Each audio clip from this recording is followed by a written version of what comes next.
Bienvenida a Infinitas Maneras de Ser, un podcast creado para dar voz a las experiencias de mujeres neurodivergentes. Aquí compartimos lo que nos hubiese gustado saber, el cómo nos ha ayudado tener un diagnóstico o conocer nuestra condición y recursos útiles que nos ayudan en el día a día. Soy Teresa Arias, mujer autista con TDAH y altas capacidades y codirectora del Instituto de Neurodivergencias. Si alguna vez te has sentido rara, diferente o que no encajabas, aquí descubrirás que no eres la única ni estás sola, porque hay infinitas maneras de ser y todas merecen ser escuchadas. Hoy tengo conmigo a una invitada muy especial. De hecho, podría decir que si este podcast existe, en parte es gracias a ella. Bea Sánchez, bienvenida. Muchas gracias, Teresa. Bueno, para quien no la conozca, cosa que dudo, si le interesa este tema de las neurodivergencias, Bea es una mujer autista con doble excepcionalidad. Está casada con un hombre que tiene TDAH, tiene 5 peques neurodivergentes. Además, es doctora en Bellas Artes, experta en altas capacidades por la Universidad de La Rioja. Divulga sobre neurodivergencia y doble excepcionalidad con un enfoque neuroafirmativo desde su canal de YouTube y su web mamavaliente.es. Bueno, Bea fue para mí un punto de partida, ¿no? Cuando empecé a sospechar de mi neurodivergencia.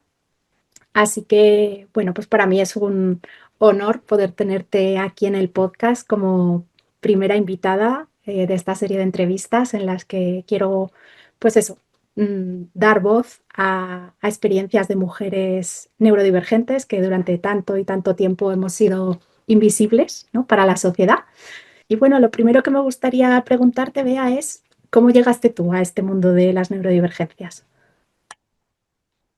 Llegué, yo creo que como muchas, a través de los niños. En mi caso, la maternidad fue el puente, porque en ello empieza a ver cómo se repiten historias a las que tú ya habías olvidado, habías dejado atrás, no le dabas mayor importancia y de repente las vuelves a vivir y dices, espera, ¿cómo gestiono esto? ¿Qué es lo que pasó en mi caso? Y este hecho de que los niños repliquen tu historia te hace conectar desde otro punto, ya desde el punto de buscar información, porque ya tienes la preocupación de que eres tú la que está encargada de los niños, la responsable, y veía cómo se repetían historias. Por ejemplo, en mi hija mayor, que hoy día ya tiene diagnóstico de doble excepcionalidad con autismo, Ujú. pues en esa primera época yo contacto con el hecho de que lloraba al ir al colegio, cada día lloraba y no quería ir. Y entonces yo recuerdo mi propia historia en la que yo lloraba cada día cuando llegaba la hora del recreo. Yo le temía el recreo, o sea, yo decía, por Dios que no llegue ese momento. Y empiezo a conectar con eso y no encuentro la información directamente, porque ella, como pasaba con mi caso, era niña, con grandes habilidades verbales. No veíamos, o sea, lo- la fuente más directa de información con la que primero comunico es con la alta sensibilidad. Ujú. Y eso resuena, pero es insuficiente. Y a partir de ahí empiezan a llegar sus hermanos, llega el hermano que continúa, tenía un perfil más claro, diría yo, de autismo, pero seguía siendo un perfil al que estamos menos habituados. Es decir, ve algunas cosas, pero no del todo. Pero ya empiezas a sospechar y metes búsqueda en internet y de repente te aparece la palabra autismo y desde el miedo del desconocimiento dices, ¿cómo va a ser? No, esto es imposible. Cuando ahondas más, dices, no solo es posible, sino que me reconozco en, en esa historia.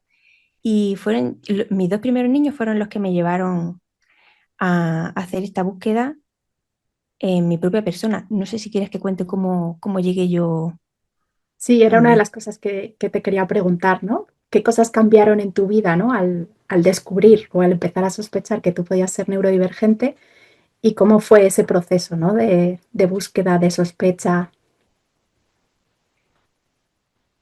Digamos que yo empiezo, se siembra la semilla de la duda, porque cuando Ujú. ya leen tu hijo, dices, bueno, esto, afortunadamente tengo que decir que yo he tenido, son 5 niños, son 2 pares de gemelos, así que a mí esta información, como lo de Trump, del paracetamol y el autismo y tal, para mí no tenía ningún sentido, porque de las 2 veces que he tenido mellizos, uno cumple con los criterios de autismo y el otro no. Ujú. Entonces, para mí todas estas cosas, no.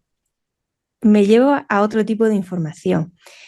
Y, y cuando te digo, está sembrada la duda y empiezas a buscar, vale, pero él es varón. ¿Hay alguna diferencia en los perfiles femeninos? Y ahí ya empiezo a leer y leo libros como lo de Rudy Simón, de, ¿cómo se llamaba? Asperger, me parece que se llamaba, Mm. o Aspiger. Asperger en femenino, o algo así, Ujú. que es un libro de 2013. Y decía, wow, me veo totalmente. En aquella época acompañaba familias y tuve 2 casos concretos de niñas que tenían un perfil de doble excepcionalidad y yo claramente lo veía y decía, desde la información que tenía, desde la parte técnica tuya, dices, este perfil es de doble excepcionalidad. Y ahora me digo a mí, hipócrita, ¿no te estás leyendo a ti en esas características que tienen estas niñas? Ujú. Porque su recorrido escolar y su recorrido con los amigos y con la familia y con los intereses están narrando exactamente tu historia. Y ahí ya esa semilla que sembré sigue por ahí pululando. Lo comento con mi marido y estabas como ya, te empieza a agobiar la duda, ya te sientes mal, porque ya necesitas darle respuesta. Y me dice mi marido, ¿por qué no te vas un fin de semana a casa de Patrick, que es una muy amiga mía? Te vas con ella allí, su marido, tal, otra ciudad, a la playa. Bien. Llego allí y me dice mi amiga, vamos a darnos un paseo para relajarnos por la playa. Y yo digo, relajarme en la playa, con la arena, con el viento.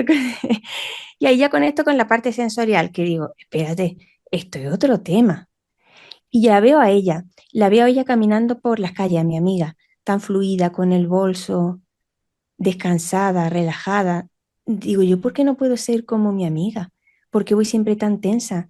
Me iba hiperactivando con el ruido de, porque esto era Fuengirola, además, en verano, el ruido, las calles, la gente, las terrazas. Y digo, ¿por qué yo estoy tan tensa? Voy como un palo caminando.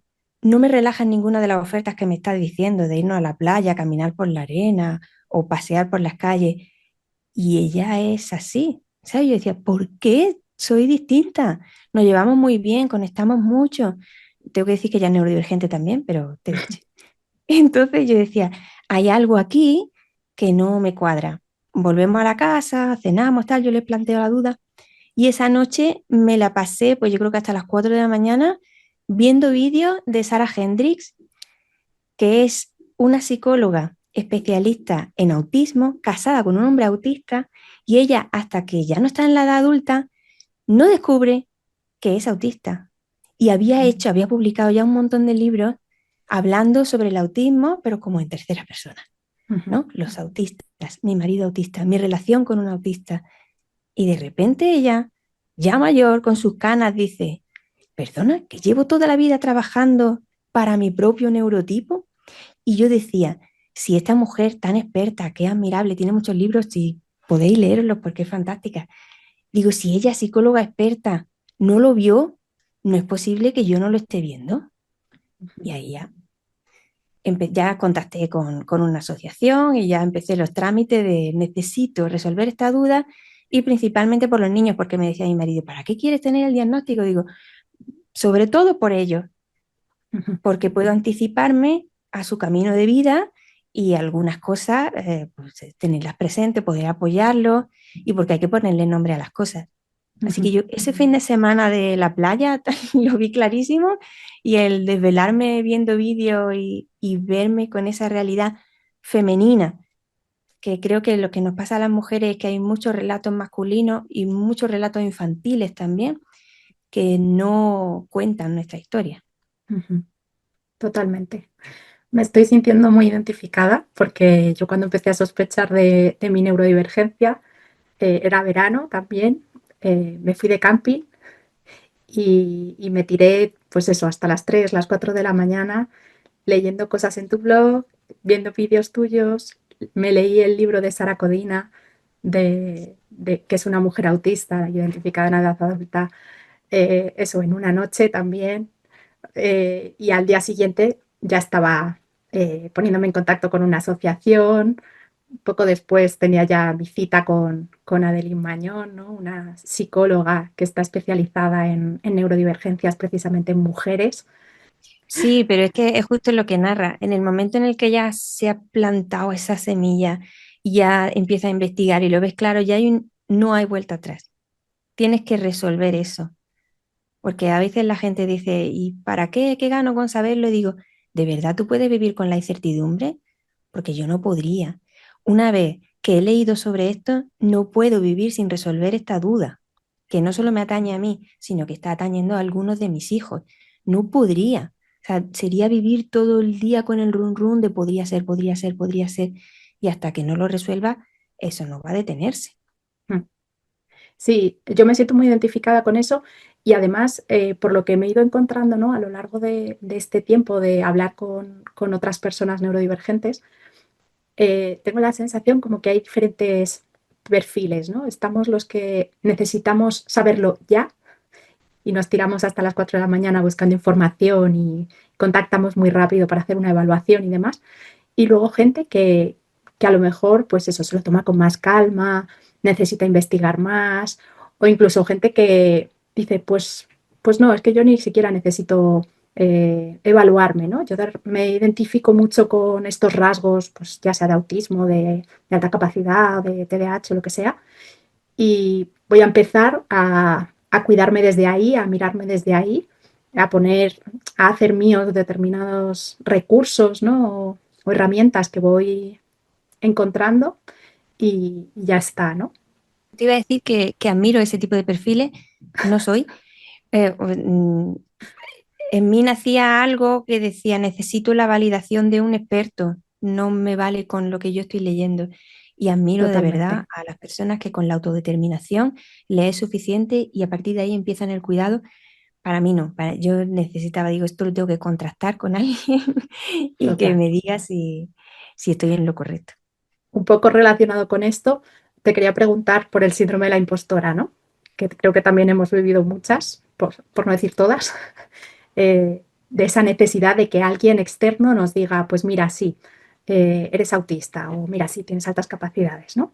Y que incluso durante la evaluación o después de que nos dan los resultados, hay gente que dice, no puede ser, se han equivocado, me han dado el informe de otra persona, ¿no? ¿Te pasó esto? ¿Te sientes identificada? Para mí fue un alivio. Cuando me dijeron sí, eres autista, fue como uf, la sensación que yo tuve es que podía respirar, Ujú. como me hubieran liberado la tráquea o algo, de repente puede respirar mucho más. No, no tuve la sensación del síndrome de impostor hasta que lo comunico, Ajá. hasta que yo digo, soy autista y entonces empiezan a invalidarme o a poner en duda, en ese caso sí, porque entonces ¿qué pasa? Que yo tengo que justificar mi diagnóstico con un comportamiento determinado para que se adecue a tu estereotipo. Ahí es donde empezó el conflicto. Para mí Ujú. no, era una duda que le pasa a muchas personas, muchos adultos autistas que han investigado una cantidad de estudios, de testimonios, de vídeos, lo tienen sobradamente claro y lo único que obtiene es una afirmación. ¿Correcto? Tenía razón. Es cuando lo pones, lo haces público al entorno o incluso si en campos de divulgación ya es un entorno que no es externo a ti y ya empiezan los opinólogos, en ese caso sí empieza el síndrome de la impostora porque además siempre se pide que justifiques tu neurotipo en base a tus desafíos. Ujú. Si tú eres autista, demuéstrame lo mal que lo pasas, lo mucho que sufres, lo incapacitante que es tu vida, que es correcto, porque al final hablamos de una discapacidad dinámica, pero se nos olvida que hay también parte muy importante de fortaleza, de habilidades, no ya en sí por la doble excepcionalidad, por la parte de alta capacidad, sino habilidades propias del autismo. Ujú. Entonces, cuando tú te instalas ahí a hablar desde la habilidad, desde la dignidad, ahí es cuando te encuentras unos mensajes de invalidación que son difíciles de sobrellevar. Ujú. En tu último libro, ¿no? Pues no se te nota, hablas mucho del masking, eh, que es pues ese, ese esfuerzo que hacemos muchas personas neurodivergentes para tratar de encajar, ¿no? En la sociedad. Mm, ¿Cómo fue para ti darte cuenta, ¿no? De que llevabas enmascarando toda tu vida? Eso fue un tema y no lo vi hasta más tarde. No me Ajá. llegó directamente con el diagnóstico. Am, es más tarde cuando yo comprendo que estoy viviendo una imagen de mí, incluso con mi propia familia, que a lo mejor no es la que más acompaña mi realidad interna. Es como que te das cuenta de que has desconectado con lo que era profundamente idiosincrático dentro de ti, como lo que te hacía. Se construyó una capa con la que te mueves socialmente y ya no sabes qué es disfraz y qué eres tú. Ujú, No queda claro. Y entonces cuando, ya te digo, años después, cuando empiezo a darme permiso, a decir, me permito en este ámbito, pues retirarme o demandar una adaptación o explicar por qué a mí me sienta mal esto y prefiero tal, o por qué preferencio esta entrada a la otra, eso me lleva años, no viene con el diagnóstico ujú, directamente. ujú, Eh, en mi caso fue el diagnóstico desde, empecé en 2019, terminó en 2020 con la pandemia y además que fue, a mí me dieron el diagnóstico pandemia y embarazada de los otros dos que venían y fue un año así muy intenso, que había mucho que digerir y lo del camuflaje vino después. ujú. Yo creía que la imagen que yo daba era yo Ya. y luego te das cuenta que no hay tanto de yo y hay más parte de construcción social. Ujú. ¿Necesitaste ayuda para procesar tanto el diagnóstico como esta parte del enmascaramiento?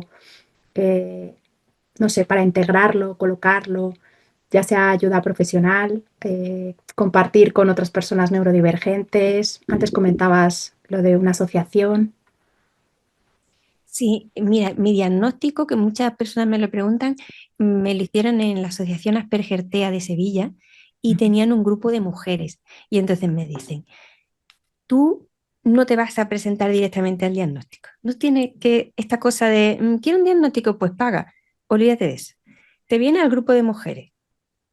Sí, gratuitamente, ¿vale? No estamos hablando de dinero, que a veces se piensa que hay un interés pecuniario en que tú vayas y no, olvídate de eso. Ven aquí, tenemos un grupo de mujeres más jóvenes y otro grupo de mujeres que ya pues son madres, tienen su carrera y tal. ujú, Prueba con los dos. Vente con uno y con otro y vas cambiando. Y estuve durante meses yendo a las charlas con ella. Nos reuníamos por las tardes y pues hablábamos de todo, pero de repente me empieza a conectar con otras vidas. Había de todo. Había mujeres, médicos, músicas. am, Veo un montón de perfiles de profesoras de instituto y dices, no esperaba esto. Y Esto no era lo entonces, que me habían contado, ¿no? Del claro, esto no autismo. era lo que me habían contado del autismo. Era- es que está feo, pero claro, en ese momento dices, son personas normales. Claro, que es la broma que siempre te dicen, ostras, es que normales somos todos. Sí, pero no es tan fácil Mm, de vivirlo ese, decir, soy como ella, tengo un grupo. Y entonces empezaban a contar sus experiencias. Y tú decías, ay, yo también, yo también. ¿Y tú cómo ves tal? Ah, a mí me pasa lo mismo. Y eso era una electricidad y una paz y una tranquilidad. Y el que tú llegaras a un sitio y te dijera a alguien, yo prefiero que a mí no me beséis cuando nos veamos. O yo prefiero que no nos abracemos y que no haya juicio por eso. Porque todas entendemos que tú prefieres tal. O a mí que me encanta hablar de esto. Si os vais a poner, yo paso. Un total. entendimiento tan profundo y durante meses y meses estuve yendo a las charlas y cuando ya me sentí preparada ya me presenté a la evaluación diagnóstica se involucraron también mis padres porque queríamos testimonios de mi infancia, que esta cosa no es algo que se ha vuelto autista de adulta, no. Ujú, Hay un histórico que se puede contrastar y para eso pues tienen la familia, mi marido también que contaba cosas de las que yo no me daba cuenta. Recuerdo, por ejemplo, que él estaba hablando con la psicóloga y le contaba, cuando mi mujer me responde sí o no, no mueve la cabeza. Claro, yo no era consciente. Ujú, Dice, hay una serie de gesticulaciones y de cosas que socialmente hacemos todos y en ellas son diferentes. Si ujú, me está hablando de algo, yo le digo sí, no, no muevo la cabeza. Pues esas sutilezas que no te das cuenta, la familia que lo va apreciando te ayuda a hacer el diagnóstico más refinado y a ujú, completarlo. ujú, Y, en fin, llevó meses, llevó casi un año terminarlo, ujú, pero pude conducirme poco a poco hacia eso. Y cuando ya termino y ya tengo claridad, aparte luego está la comunidad autista que hay en internet. Han nombrado a Adeline, han nombrado a Sara y otras tantas mujeres amigas que son fantásticas y con las que yo podía conectar y contarle y, ay, pues a ti te pasa esto también. Y, no sé. Y otra vida, otro marco desde el que mirarte. ujú. Total. Nosotros en el instituto también tenemos un grupo de personas neurodivergentes, ¿no? Y a mí una de las cosas que más me gusta es precisamente eso que comentabas, de ver cómo, cómo nos entendemos las unas a las otras, ¿no? Hablo en femenino porque casi todas somos mujeres. Ahora sí que tenemos a dos hombres, pero normalmente hay mucha más proporción de mujeres. Y me llamó mucho la atención, por ejemplo, hace unos meses, cómo, cómo nos podemos ver reflejadas incluso con muchas diferencias, ¿no? Tanto sociales como de edad.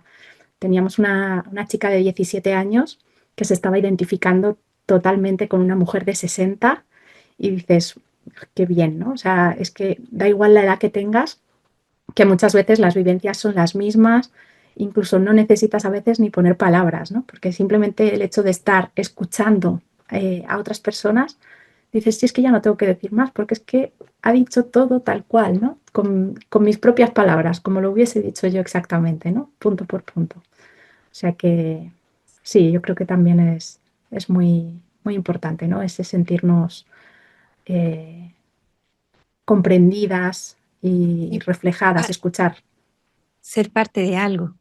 total. Porque es que yo recuerdo las reuniones y había quien hablaba mucho y quien no hablaba nada durante días, pero había una conexión ahí invisible entre todas. Mm. Y además lo que tú dices, ¿no? El poder ser sin estar pensando en, ay, es que si no doy un beso, si no doy un abrazo, si me siento de una forma rara, si estoy, pues eso, con mi fidget toy, ¿no? Con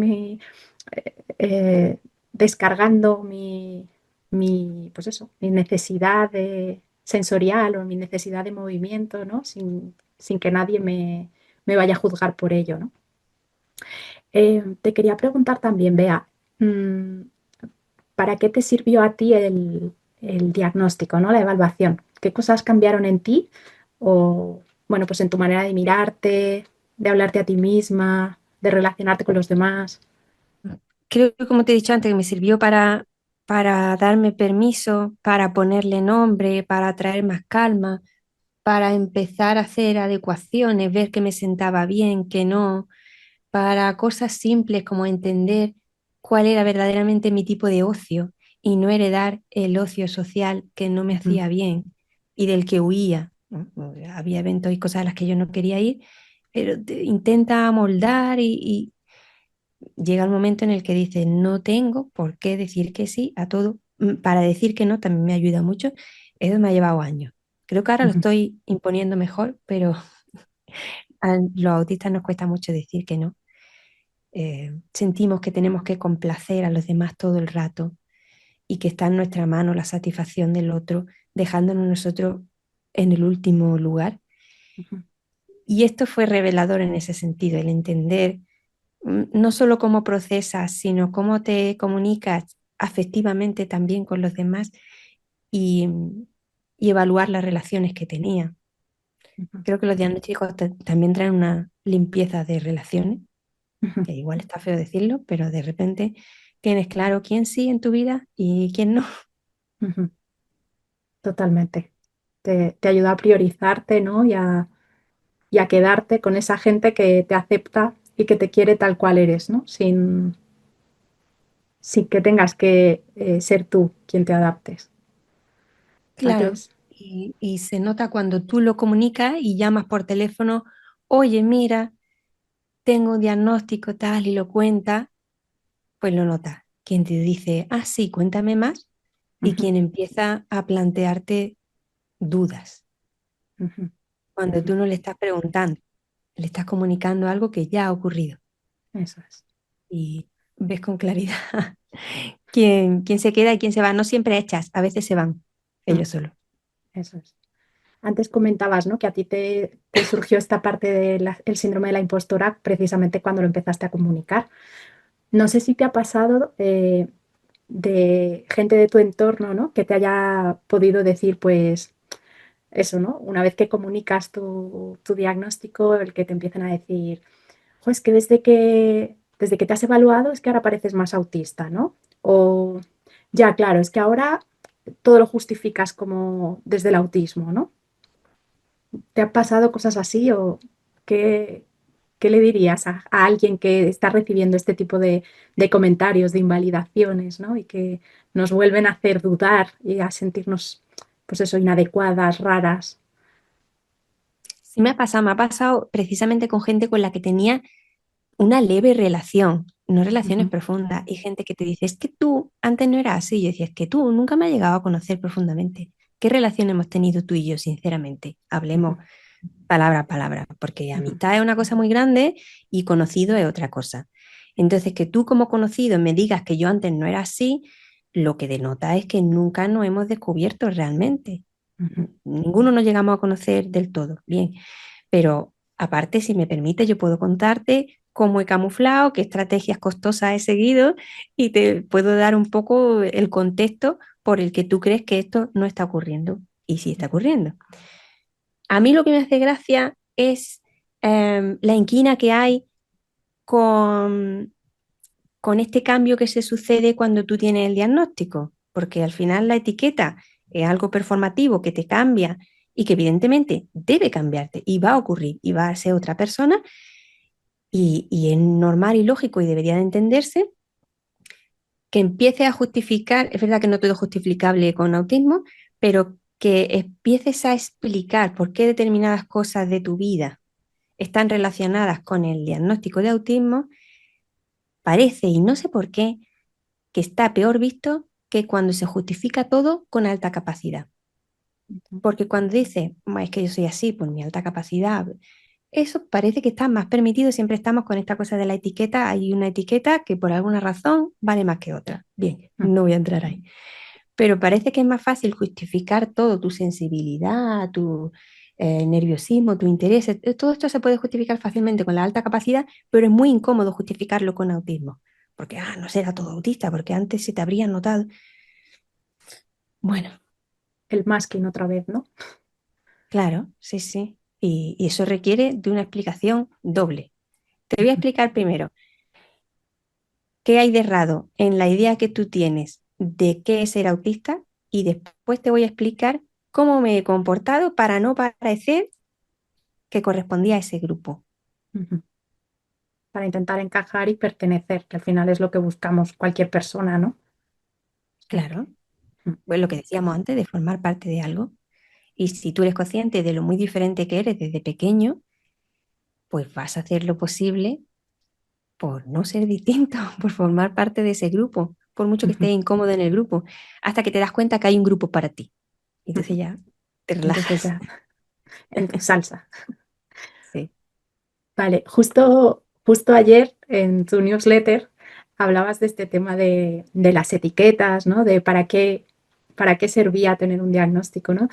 Y, y decías, eh, ¿y yo para qué quiero un diagnóstico a mi edad? ¿No? Y respondías, bueno, pues porque sea la edad que sea, te permite reescribir tu historia y cambiar tu narrativa personal. Explícanos un poquito esto. Esto son palabras de Ian Hacking, me gustaría que fueran mías, pero no, un filósofo que hablaba del poder de las etiquetas y cómo nos cambiaban una vez que las recibíamos. Y es así, cambias tu narrativa, cambia incluso la forma en la que te hablas, porque cuando accedes a un diagnóstico o incluso a un autodiagnóstico, la autodeterminación, de repente accedes a un nuevo vocabulario y de repente descubres qué palabras son más adecuadas, por qué esa no y por qué esta sí. Y es un vocabulario muy preciso que solo a autistas la precisión nos encanta y la disfrutamos mucho. Y entonces sabes que hay una manera de articular toda la comunicación verbal que es más afín contigo. Es que no es solo el diagnóstico, la etiqueta en sí, es todo lo que lo rodea, todo lo que supone. Y claro que te cambia, es que es inevitable y es necesario que te cambie, porque Ujú, si no, no servirían de nada. Pero ujú, sí que sirve, tener un diagnóstico sirve de mucho. ujú. Decías también en la newsletter, ¿no? Que la etiqueta te permite ser compasiva contigo misma. Yo para mí ese fue uno de las cosas más importantes, ¿no? Al recibir el diagnóstico, porque había mucho juicio, mucha autocrítica, mucho perfeccionismo, mucha exigencia, eh, sí, como Mucha mucho culpa, machaque, mucha culpa mucha culpa de es de que no soy es culpa mía. capaz, dejo las cosas a medias, mm, soy rara, no soy suficiente, siempre me pasa lo mismo. Y Mm. ahí me cambió mucho la forma de, pues eso, al conocer todos estos términos, ¿no? Y el porqué de, pues eso, de sentir como siento, de comportarme como me comporto, de relacionarme de la manera que lo hago, ¿no? Empezar a poderle poner nombre y no llevármelo todo a el problema lo tengo yo, ¿no? Sí, porque yo me culpaba, yo decía, es culpa mía que yo no esté disfrutando de esta fiesta, por ejemplo, Ujú, o que no esté disfrutando de esta relación, o de esta amistad, o de este evento, o de cualquier cosa. Todo era culpa mía, porque lo haces todo muy difícil, porque no flexibiliza, porque siempre tienen que ser las cosas como tú quieres, porque no te adaptas, porque eres muy rígida, porque todo iba hacia mí. Y de repente, pues eso, tiene un nuevo lenguaje con el que ya no te castiga y entiendes que tu procesamiento es otro, que tus requerimientos son otros y que ciertos entornos son hostiles, no que tú seas incómoda, ujú, sino que ese entorno no es amable para ti ujú, y que tienes la opción de elegir los entornos siempre que estemos en una posición de privilegio. Claro, hay quien no los tiene, pero en muchas ocasiones tenemos la ocasión de elegir y nos quedamos porque creemos que es lo que se demanda de nosotros. Pues ujú, es que estamos aquí para vivir una vida, nada más. ujú. Así que sea nuestra manera y con una ropa de nuestra talla. Este tema de las etiquetas, ¿no? Y de los diagnósticos es como una cosa que está últimamente, es muy polémico, hay mucha controversia en torno a ello, ¿no? Eh, Hay mucha gente que dice, pero ¿para qué le vas a etiquetar? ¿No? Es que etiquetar es malo. O también están estas personas que te dicen, ya, claro, es que ahora todo el mundo es neurodivergente, ahora todo el mundo, todos los niños resulta que son autistas o que tienen altas capacidades o son hiperactivos. Eh, ¿Qué opinas de todo este tipo de comentarios, creencias que hay en torno a las etiquetas, al diagnóstico? Yo digo que siempre estuvimos aquí, pero ahora estamos pasando lista, porque luego hay muchos estudios, una vez que empiezas a indagar, hay estudios ya, Emily Casanova, por ejemplo, tiene estudios sobre los neandertales, Penny Speaking también hablaba, o sea, están hablando de un autismo que siempre estuvo aquí. A nivel antropológico, siempre estuvimos aquí. Lo único que ahora tenemos más información, herramientas más sensibles, profesionales más formados, no hay una epidemia, como se dice, hay mejores capacidades para detectar, incluso para detectar todos los perfiles que son menos habituales y a los que no se estaba acostumbrado desde, en el caso del autismo, pues todo el autismo clásico. Y claro, la lista es más amplia porque el espectro es más amplio. Ujú, Y ahora sabemos que hay muchos perfiles y hay muchas maneras de ser autista. Creo que esta mirada o este enfoque del es una epidemia, esto se hace desde el miedo que viene a consecuencia de la desinformación. ujú, ujú, Y no veo más. O sea, cuando entras en una conversación así, te das cuenta que la otra persona tiene una base endeble desde la que está hablando y que cuando empiezas a darle soporte ya científicos y esa conversación se acaba ahí. Ujú. Cuando Antes no sabemos hablabas, algo, nos da miedo. Es que claro, así. antes hablabas de la alta sensibilidad, ¿no? En tu experiencia, ¿crees que puede ser de alguna manera la puerta de entrada de muchas mujeres adultas a posibles diagnósticos luego más adelante, pues de autismo, por ejemplo, o de altas capacidades? Como que parece que nos da menos miedo, ¿no? Tocar esa puerta.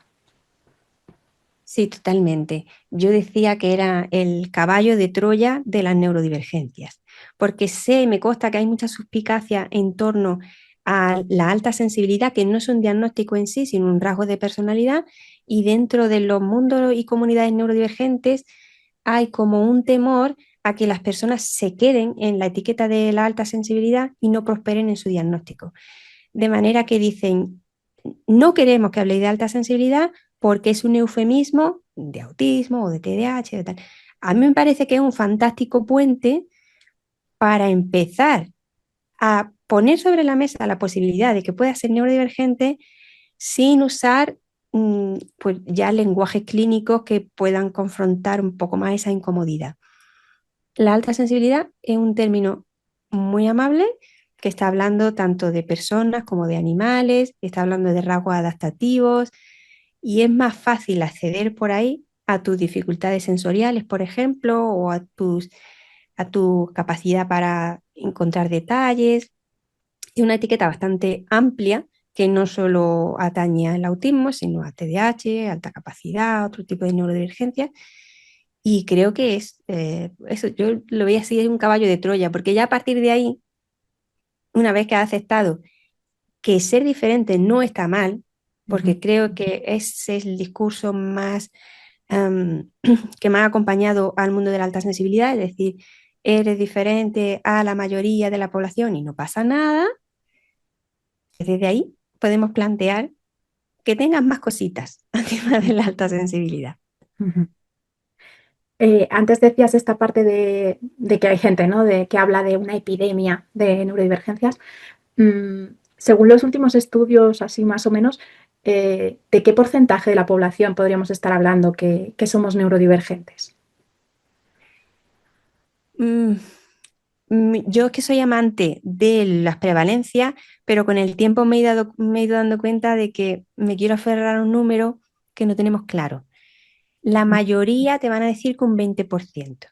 Ujú, Hay quien especula con un 30%. ujú.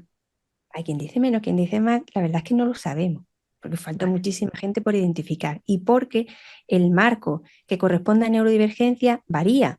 Hay personas que todavía no introducen la alta capacidad dentro y otros que sí.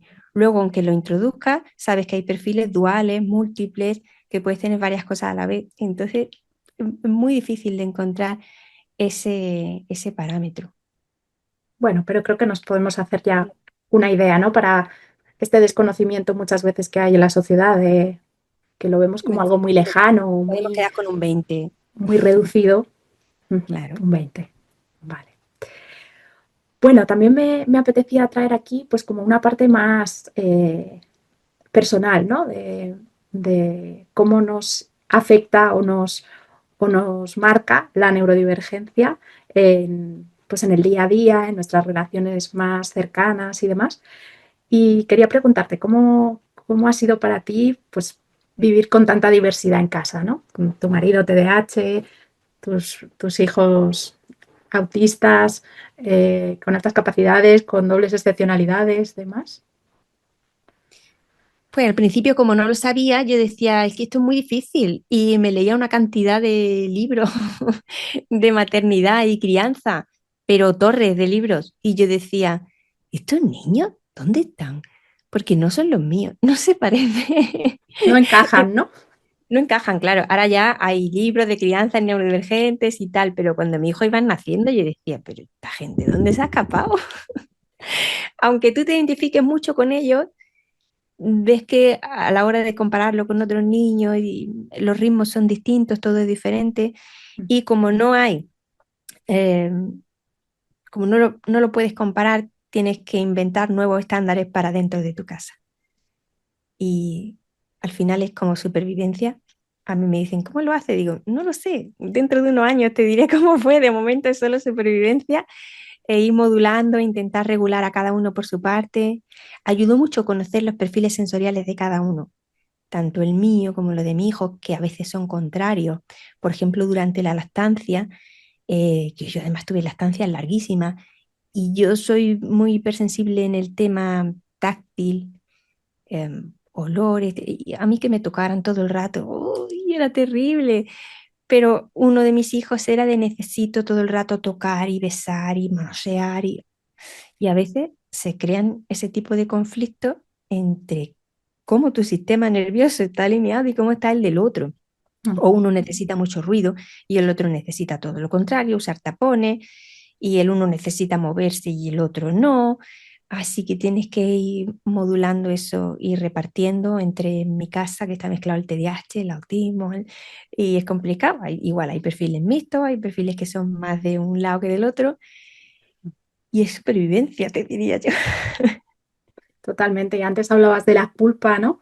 Yo creo que en la maternidad, sí, ya de por sí muchas veces conectamos las madres con la culpa. En el caso de crianzas neurodivergentes, pues eso, cuando empiezas a leer libros, ¿no? Y tus hijos no encajan, o tú a lo mejor no conoces todavía tu condición, pero tienes esas hipersensibilidades, pues eso, a nivel táctil o olfativa o auditiva, ¿no? Y entonces, claro, tu sistema nervioso se hiperactiva, se pone en alerta, tú empiezas a tener muchas más reacciones, ¿no? Pues eso, estás más irascible y entonces ahí, al menos en mi caso, yo los 2 primeros años, los 3 primeros años lo pasé fatal porque, claro, yo dormía muchísimo para regularme, ahora lo entiendo, dejé de poder dormir todas las horas que yo necesitaba y al mismo tiempo había mucha más sobrecarga auditiva, táctil, olfativa, ¿no? Entonces, claro, al final era un cóctel ahí explosivo, ¿no? Lo que tú dices, que muchas veces las necesidades pueden ser opuestas y cuánta culpa surge, ¿no? Muchas veces durante la crianza de los hijos, sobre todo cuando no conocemos nuestra condición, ¿no? Y nos lo volvemos a echar a la espalda de es que soy mala madre, no soy suficiente, no soy capaz, cómo lo hacen las demás. A mí me pasaba leyendo sobre crianza y demás, no solo tú sientes culpa, sino que encuentras discursos culpabilizadores que dejan al margen tu posible neurodivergencia, de tal manera que muchas de las cosas que yo contaba me decían, bueno, es que tú debes de tener un trauma y se lo estás transmitiendo a tus hijos. Cuidado con lo que estamos diciendo, porque yo, o sea, por más que exploraba, yo decía, pues es que yo no me veo el trauma por ningún lado. Y no sé de qué manera, bueno, me han llegado hasta decir que yo le pasaba mi estrés por la teta a los niños. Yo decía, pero si estoy lactando a dos niños y uno es hiperactivo y el otro no, ¿qué pasa? ¿Que una teta es más nerviosa que la otra? Es que esto no tiene ningún sentido. O sea, cuidado con lo que le estamos diciendo a la gente, porque estamos obviando el neurotipo de uno, el neurotipo de los niños, y estamos mezclando ahí cosas que hacen sentir culpable a las madres, que bastante tienes con lo que tú dices, que no estás durmiendo, que no estás comiendo, que estás regulando a todos menos a ti. Yo me acuerdo que salía con el carrito gemelar, con la otra, y, y intenta que aquel no grite, que el otro no se asuste en el parque, que, venga, hombre, y ahora llego yo a mi casa y me dice que la culpa es mía. Solo faltaría, vamos. Vea, ¿algún truco o recurso que te haya servido con tus hijos neurodivergentes? El más sencillo es la presencia, el estar con ellos, que suena como muy tópico, pero no, estar con ellos de verdad, íntegramente, no compartiendo solo espacio, sino decir, nosotros, por ejemplo, no tenemos nada en contra de las pantallas. Entonces, ¿se van a meter a jugar a tal? Yo me meto con vosotros. Vamos a hacer un servidor y jugamos tal. Vaya a ver una película, la vemos juntos. Soy muy coñazo, estoy todo el rato con ellos. Entonces, de alguna manera, esa presencia he visto que funciona más que muchos otros trucos complejos. Ujú, Al final se trata de compartir porque cuando estás allí puedes ver cuándo se empiezan a originar las cosas. No pillas los momentos de regulación cuando ya hay un tren descarrilado, sino que estás viendo que de alguna manera está empezando a moverse más o ya se está callando, ya no habla, tal. Pillas las cosas antes ujú. simplemente por el hecho de estar en el momento preciso con ellos, creando un entorno seguro donde ellos puedan expresar la necesidad que tienen. Y es que es tan sencillo como eso, no tiene mucha amiga detrás. Ujú. ¿Y algún tip para ti, para que te haya servido para cuidarte como mujer neurodivergente, como madre neurodivergente? Últimamente te diré, este año que he estado muy obsesionada con la velocidad de procesamiento lenta que nos caracteriza, Ujú, porque el entender simplemente que nuestros tiempos son distintos y que no ajustan con la dinámica veloz de esta historia, de esta sociedad, eso ya me ha relajado mucho. Es decir, tú no puedes rellenarte de información y luego no aplicarla a tu vida. Tú sabes que las cosas las procesa a otro ritmo y necesitas otro ritmo para hacer las cosas. Aplícatelo. Ve más despacio, no elijas tantas cosas, di no, descansa más, dale un espacio a tus intereses. Eso para mí esa fue la razón. El nombre Mamá Valiente no es porque yo me considere valiente ni nada. El nombre de la web es porque consideraba que una madre valiente era una madre que no dejaba de lado sus intereses cuando comenzaba la época de maternidad. Y entonces tú decidías, no arrastro, no arrastro mi vida y dejo los intereses de lado, sino que precisamente porque mis hijos tienen que ver cómo vivo las cosas y cómo disfruto de lo que me gusta, yo sigo con mis cosas, ujú, no a pesar de ellos, sino a través de ellos. Entonces, para mí, el no perder los intereses de vista ha sido muy, muy regulador. Y luego ujú, conocer el perfil mío, qué cosas necesito sensorialmente, qué cosas tengo que evitar. ujú. Qué importante esto que dices, ¿no? Recuerdo hace unos años que una mujer con altas capacidades comentaba que cuando se había convertido en madre, pues claro, de alguna manera tuvo que reducir bastante pues este tiempo que dedicaba a sus intereses profundos, ¿no? Y ponía como una metáfora de que sentía como una jaula mental, o sea, como que no podía desarrollar o desplegar todo lo que a ella le hubiese gustado o el tiempo que le dedicaba antes, ¿no? A esas pasiones que de repente pues tuvo que renunciar, ¿no? Entonces, qué importante ese volver a reconectar con nosotras, con nuestras necesidades y el poder priorizarnos, ¿no? Sin dejar de lado esa presencia a nuestros hijos, pero sin perdernos a nosotras. Bea, te quería preguntar también, ¿qué papel ha tenido en todo este camino tu pareja? ¿Y cómo habéis logrado convivir una persona con autismo y un TDAH? Ha tenido un papel crucial, pero tengo que decirte que nosotros nos juntamos, no tenemos ni idea de lo que tiene el otro. Y durante muchos años sin saber. Primero llega mi diagnóstico y años después llega el suyo. El suyo que incluso a mí me da como una personal vergüenza porque yo decía, ¿cómo yo que estoy hablando de doble excepcionalidad no me he dado cuenta de que tú tienes ese perfil?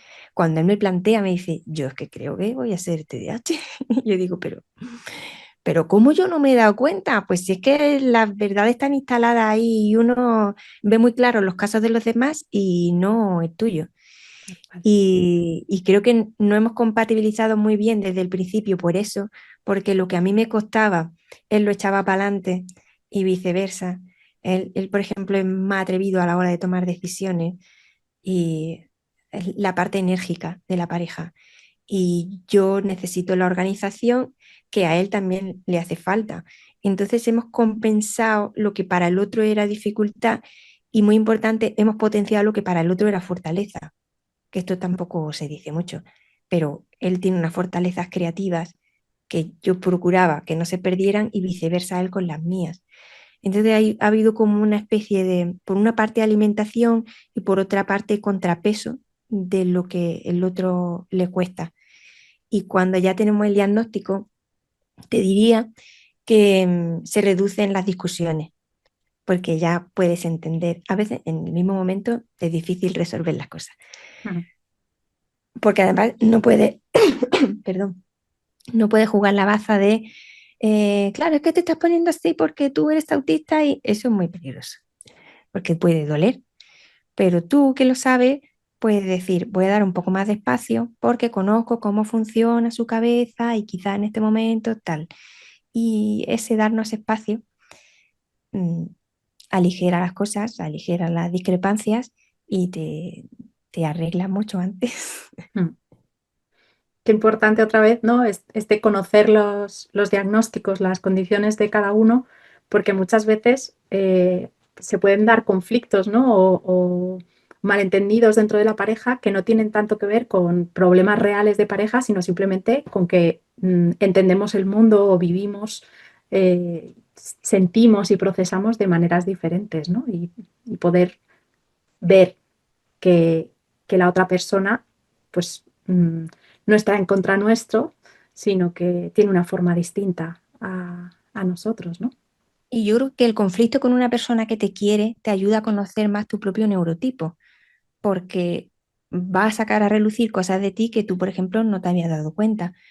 Por ejemplo, con el tema interoceptivo, que yo lo tengo flojito. Y entonces, cuando la gente te dice, claro, es que lo has dicho con ese tonito, pues es que yo no soy consciente de que estoy poniendo ningún tonito, ninguna postura corporal, ni nada. No tengo esa conciencia interoceptiva. No sé lo que estoy haciendo. Con el cuerpo, con la expresión emocional, yo lo digo y ya está.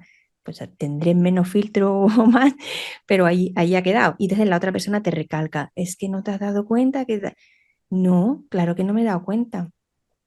Y procuras desde ahí pues, que tu comunicación sea más efectiva con la persona que amas. Mm, totalmente. Me siento súper identificada, ¿no? Con ese no filtro y cuando luego llegas a casa y le cuentas, pues mira, ha pasado esto y tal, pero ¿en serio has dicho eso de esa manera? Y yo, sí, ¿qué pasa? No, Sí, yo no le veo nada de malo, o sea, al claro, final somos las bordes. Bueno, pues ya está. sí. Bueno, Bea, llevas años divulgando a través de tu canal de YouTube y tu web, has escrito libros, tienes varios cursos. ¿Cómo ha sido para ti exponer tu vida, tu forma de pensar, eh, informar y tratar de romper todas estas creencias, ¿no? Y todos estos estereotipos en torno a las neurodivergencias? En un entorno como puede ser muchas veces pues Internet, ¿no? En el que a veces podemos recibir pues, muchos comentarios, muchos juicios y mucha comunicación hostil. En mi internet lo creamos los neurodivergentes, pero se ha convertido en un espacio muy hostil para nosotros. Soy Ujú, consciente de los beneficios que tiene, pero también de los perjuicios. Y dentro de lo que cabe, tengo que decir que soy afortunada porque no recibo mucho hate, ujú, ¿vale? Tengo suerte. Pero sí que tengo bastante disforia, entonces el poco hate que tenga me lo tomo bastante, bastante mal. Pero he tenido que hacer cursos para gestionarlo. O sea, he hecho cursos de cómo gestionar a los trolls y el hate y todas estas cosas. Porque pues, si tienes pocas estrategias emocionales para la vida real, imagínate para personas que tú es que desconoces. Es ujú, que de repente, decía Cole Newport, decía, no conteste a nadie con el que no haya tenido un encuentro real. ujú, Cuando tú me ofreciste esta entrevista, te dije, claro, porque nos hemos desvirtualizado, nos conocimos en persona, nos abrazamos. Es diferente a discutir con personas que no has visto en tu vida, ni sabes qué cara tienen, ni nada. Yo, ¿por qué te tengo que explicar? Entonces, desde ahí empieza a gestionar desde qué lugar hace la persona ese comentario en mayúscula, cuánto dice de ti, cuánto dice de la otra persona. Casi todos los comentarios más dolorosos están hechos desde el dolor de la propia persona, no van contra ti. ujú, Es que pensamos que todo va sobre nosotros y la verdad que no. ujú, Te diría que el 99% de comentarios no van sobre lo que acabo de decir, va ujú. sobre la experiencia de esa persona. Pues Así que no contesto muchos comentarios, la verdad. Cuando son preguntas genuinas que competen al tema y tal, sí me parece interesante, pero lo demás son hay personas que tienen necesidad de hablar y de contar y lo respeto y hay quien lo hace con más respeto o menos. Nunca cancelo comentarios, dejo que se vean todos porque creo que eso también refleja lo que ocurre en el mundo ujú, neurodivergente, tanto lo bueno, la gente que dice, ¡oh, qué bien, qué buen contenido!, como el que dice, pues eres una farsa o está bien, que ujú. se vea porque pues eso es lo que afrontamos. Eso es lo que vivimos muchas veces nosotras, ¿no? Y no se ve. Ujú, Claro, sí, creo que si lo tapamos, ¿qué? Estoy mostrando que oh, todo el mundo adora a Bea, no es verdad, no es ujú, verdad. Y está bien que se vea que hay opiniones distintas Y ¿no? Creo que es parte de nuestro compromiso dentro de lo que es Internet. Ujú, El mundo que tenemos y dentro de eso tú eliges qué circuitos funcionan para ti, funcionan y no funcionan. Yo, por ejemplo, he descubierto que Instagram no funciona. O ujú. los vídeos cortos, los que se llaman nuggets, ¿no? Los pedacitos de un minuto, no funciona porque no se entienden. Si yo te hago un vídeo de 20 minutos explicando algo complejo, porque al final estamos hablando de algo complejo, de procesamiento y tal, y luego intento capturarte un minuto de algo, siempre creaba mucha controversia, no se entendía, porque Malas estaba interpretaciones, descontextualizado. ¿no? Claro, exactamente, se descontextualiza y pues poco a poco vas cribando y va, bueno, pues este canal sí sirve para mí, este no, esta periodicidad me viene bien, publicar todos los días no, y hasta qué punto quiero mostrar mi vida. Yo no cuento mi vida. Eh, Esporádicamente cuento alguna anécdota de algún hijo porque tiene que ver con el tema que estamos hablando, pero no te enseño mi casa ni Ujú, ya, mi vida para mí. ujú. Vea, desde tu experiencia, ¿qué necesitaríamos cambiar como sociedad para dejar de patologizar la diferencia? Necesitamos más información, Ujú, mucha más información. Ahora cuando dicen, todo el mundo está hablando de neurodivergencia, ojalá fuera todo el mundo, vamos. No es el caso. Hay un núcleo muy pequeño, lo que pasa es que nuestra información está condicionada y parece que todo el mundo a nuestro alrededor, pero no es verdad, no todos. Necesitamos más información, más testimonios que evidencien lo diferentes que somos y lo dinámicas que son estas condiciones de neurodivergencia. Y te diría más transdisciplinariedad, que es una palabra muy compleja, pero mezclar, o sea, cuando tú empiezas a entender que el autismo no está perdido ahí, sino que el autismo se relaciona con los espacios físicos, con otras condiciones como el TDAH, con el tema de la educación, la sexualidad, ahí es cuando se crean espacios para conversar y hacemos real los índices de un diagnóstico clínico que así como índices no nos dicen nada. ujú. El llevar las cosas a la vida real, al parque. ¿Qué pasa en el parque con un niño doblemente excepcional? ¿O qué pasa cuando está en la cola de un supermercado? Ese es el tema. Ujú. Si pudieras hablar con una mujer que pues está en ese momento, ¿no? De empezar a sospechar si puede ser neurodivergente, ¿qué le dirías? ¿Qué te hubiese gustado escuchar a ti cuando empezabas a investigar y a quedarte hasta las 4 de la mañana viendo vídeos? Mira, tú has citado varias veces lo del perfeccionismo. En mi caso, el diagnóstico de autismo llega en mi edad adulta, pero el de alta capacidad llegó cuando yo era pequeña. Ujú, Entonces, siempre he convivido con esa cosa de ah, tener la respuesta correcta, que es muy dañino, por cierto. Pero yo lo que no quería era fallar con el diagnóstico, meterme en algo que luego no fuera así. Tiene ese miedo. Yo les diría que en el peor de los casos siempre van a obtener respuestas. O sea, el peor de los casos, ¿cuál es? En un diagnóstico, es que no sé bien, pero será obtener respuestas, porque siempre aprendes algo, pues, qué sé yo, de tus habilidades ejecutivas o de, no sé, siempre saca algo a relucir que no sabía antes. Pero sobre todo le diría algo muy importante que calmara su mente, es que no conozco a nadie que tuviera la sospecha profunda de ser autista en este caso y le hayan dicho que no, voy a puntualizar, le hayan dicho que no 2 veces, porque la primera puede estar errónea. A veces no elegimos el personal adecuado para el tipo de perfil que tenemos. Pero esa persona que tenía esa duda profunda llega a una conclusión, acude a un profesional, es muy raro que no sea. mm, Y en cualquier caso, lo que te decía antes, si es capaz de vivir con la incertidumbre, fenómeno, pero pocas podemos hacerlo. totalmente. Bueno, pues antes de terminar, me gustaría hacerte un par de preguntas que quiero plantearle a todas las invitadas que vayan pasando por aquí. Y ¿Vale? sería, pues, ¿a quién te gustaría que entrevistas en el podcast? Hay mucha gente bonita. Eh, Mira, por ejemplo, mi amiga María Gómez, que es pedagoga, conoce mucho sobre la doble excepcionalidad, trabaja con ella y es tan amable, tiene un discurso tan desde el amor, muy conectada con los niños y sus intereses. Creo que sería una buena candidata Ujú. a que la entrevistaras. Pero se me ocurren muchos nombres más. ¿Puedo decir más nombres? Claro. Mira, tengo unos amigos también, el Gabinete Psicoquide de Bilbao, que son dos expertos en doble excepcionalidad, son maravillosos.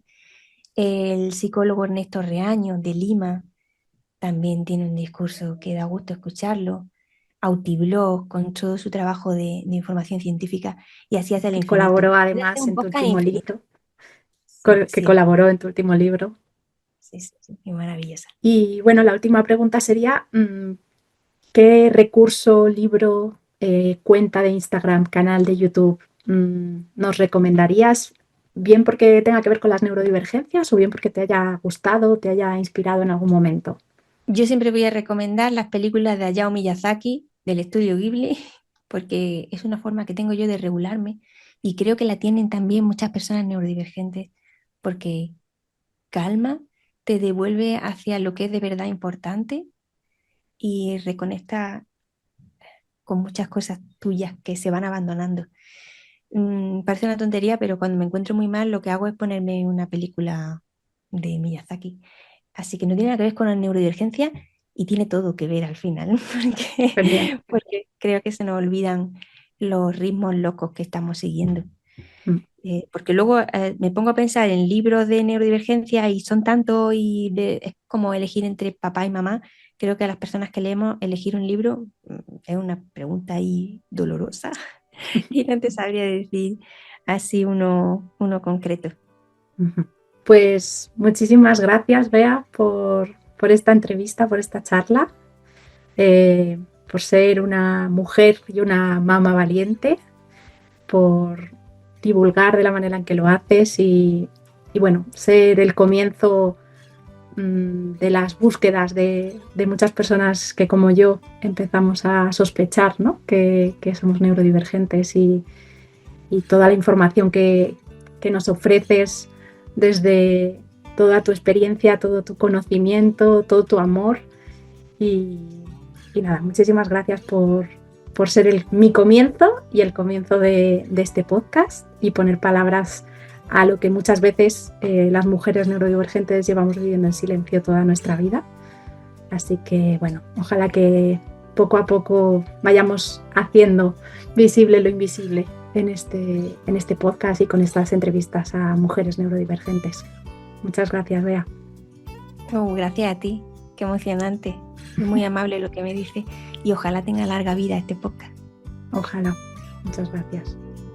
Si algo de lo que acabas de escuchar te ha ayudado o te ha resonado y quieres seguir conociendo recursos prácticos, herramientas y otras experiencias y reflexiones que te ayuden a sentirte más comprendida y menos sola, puedes suscribirte totalmente gratis a nuestra newsletter entrando en www.institutodeneurodivergencias.es. Y recuerda, existen infinitas maneras de ser y la tuya también merece ser escuchada.